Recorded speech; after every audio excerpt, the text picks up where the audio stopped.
Hello guys, gandang umaga. May share tayo dito ng home service. Isang ano lang to, yung maliit lang to na double door na rep.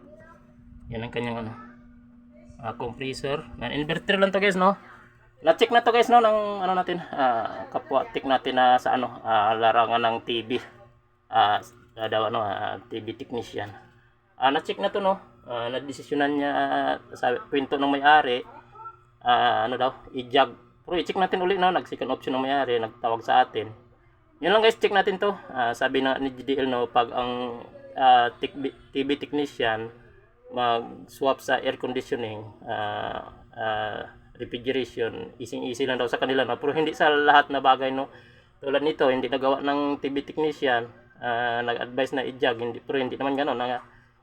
Guys, no, ito guys, no, ipakita ko sa inyo. Yan. So guys, monitor tayo sa amperahe.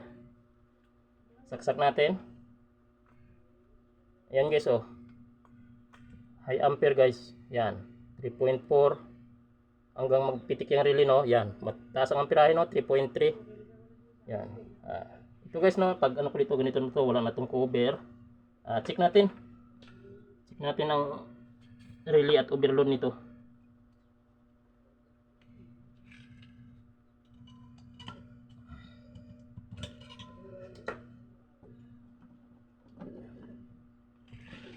Continuity check lang tayo guys.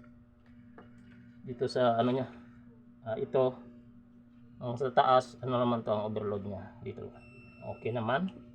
Itong dalawa dapat may buzzer din, oh. Ito ang connection ng relay. Ayun guys, wala na. Yan, dapat magtunog. Yan, wala na. Subukan natin buksan to guys. Tingnan natin kung anong nangyari dito sa loob. Nabubuksan man to, no. Kung wala ka nito pangpalit nga, ano to, no.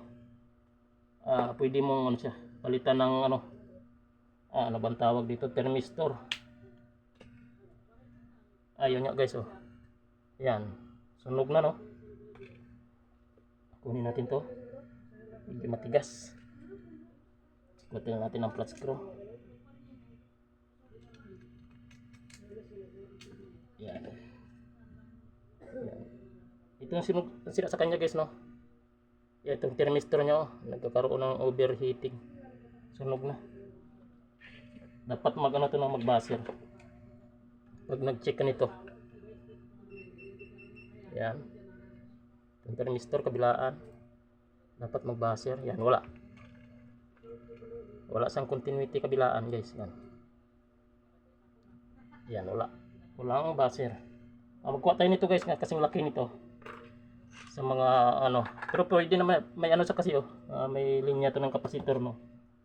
Medyo mahirap hanapan ng ganitong klase, pero naku-convert din to, eh. Pero sa panahon ngayon, subukan natin magpalit nito dahil wala tayong ganito.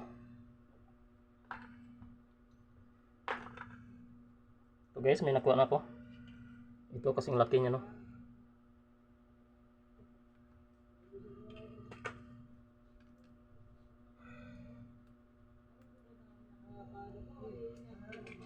Yan. Check natin continuity nito guys. Nang ikuha natin sa isang relay. Yan. Yan guys, oh. May ano sa, may tunog. Yan. Ito hindi naman basag, pero walang tunog. Walang buzzer, walang contact. Yan. Yan lang guys. Bago ito ang ilagay natin dito. Tingnan natin kung gagana to. Linisan lang muna natin to. Kuskusin lang muna natin kasi medyo na kalawang na, nasunog. Yan. Idiin natin to para magandang kapit.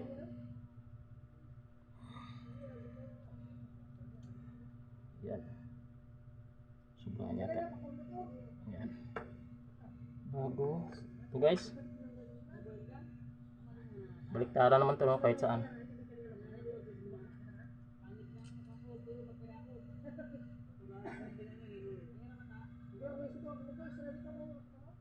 Yan. Okay na. Testing natin sa dalawa na to kung may buzzer.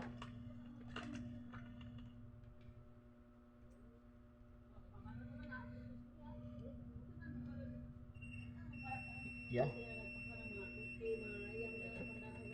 Kalugin natin kung di bumabago ang kanyang tunog. Okay. Takpan natin guys, balik na natin. Medyo nagsasuffer siya ng overheating. No?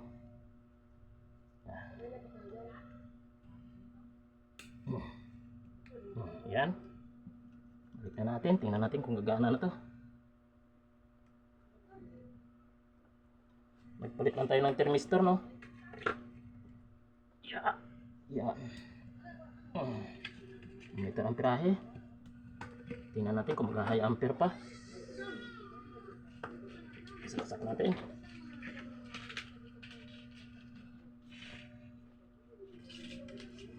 Saksak natin guys. Yan guys. Gumana na. 0.5. Maganda tong may mga kapasitor na mga ano na mga rep, mga mababa lang talagang amperahe yan. Gumagana na yan guys. Yan. Yan, ganyan ang tunog niya. Ano tayo kung gainit pa to. Kung okay pa tong refrigerant niya sa system, okay pa guys. Nag-iinit na ang kanyang ano, high side, ang tubo sa high side, condenser side. Yan lang guys, condenser lang. Salamat. Kunting problema lang guys, no. Pero hindi ito makuha, no, ng ganitong kasimpleng problema ng mga TV technician.